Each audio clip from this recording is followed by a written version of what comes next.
Chapter 49. The Hyena. There are certain queer times and occasions in this strange mixed affair we call life, when a man takes this whole universe for a vast practical joke, though the wit thereof he but dimly discerns, and more than suspects that the joke is at nobody's expense but his own. However, nothing dispirits, and nothing seems worthwhile disputing. He bolts down all events, all creeds and beliefs and persuasions, all hard things visible and invisible. Never mind how Nobby, as an ostrich of potent digestion, gobbles down bullets and gunflints.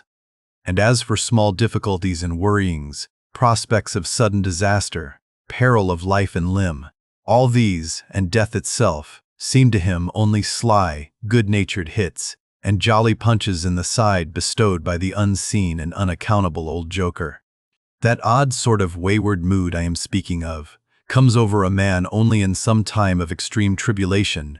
It comes in the very midst of his earnestness, so that what just before might have seemed to him a thing most momentous, now seems but a part of the general joke. There is nothing like the perils of whaling to breed this free and easy sort of genial desperado philosophy, and with it I now regarded this whole voyage of the Pequod and the great white whale its object. "Queequeg," said I, when they had dragged me, the last man, to the deck, and I was still shaking myself in my jacket to fling off the water.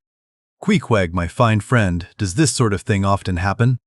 Without much emotion, though soaked through just like me, he gave me to understand that such things did often happen. "Mr. Stubb," said I, turning to that worthy who, buttoned up in his oil jacket, was now calmly smoking his pipe in the rain. "Mr. Stubb, I think I have heard you say that of all whalemen you ever met, our chief mate, Mr. Starbuck, is by far the most careful and prudent. I suppose, then, that going plump on a flying whale with your sail set in a foggy squall is the height of a whaleman's discretion?" "Certain. I've lowered for whales from a leaking ship in a gale off Cape Horn." "Mr. Flask," said I, turning to little King Post, who was standing close by, "you are experienced in these things, and I am not. Will you tell me whether it is an unalterable law in this fishery, Mr. Flask, for an oarsman to break his own back, pulling himself back foremost into death's jaws?" "Can't you twist that smaller?" said Flask. "Yes, that's the law. I should like to see a boat's crew backing water up to a whale face, foremost. Ha, ha, the whale would give them squint for squint, mind that." Here, then, from 3 impartial witnesses, I had a deliberate statement of the entire case. Considering, therefore, that squalls and capsizings in the water and consequent bivouacs on the deep were matters of common occurrence in this kind of life.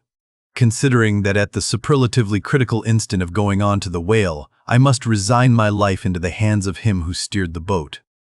Oftentimes, a fellow who at that very moment is in his impetuousness upon the point of scuttling the craft with his own frantic stampings, considering that the particular disaster to our own particular boat was chiefly to be imputed to Starbuck's driving onto his whale, almost in the teeth of a squall, and considering that Starbuck, notwithstanding, was famous for his great heedfulness in the fishery, considering that— "Queequeg," said I, "come along.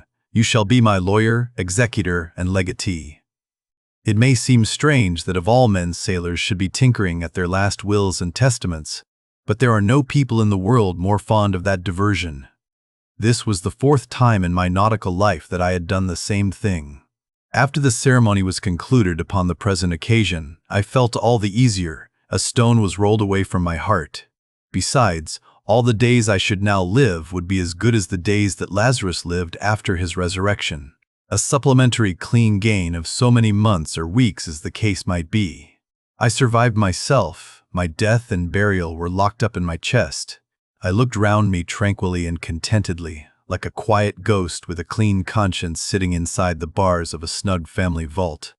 "Now then," thought I, unconsciously rolling up the sleeves of my frock, "here goes for a cool, collected dive at death and destruction, and the devil fetch the hindmost."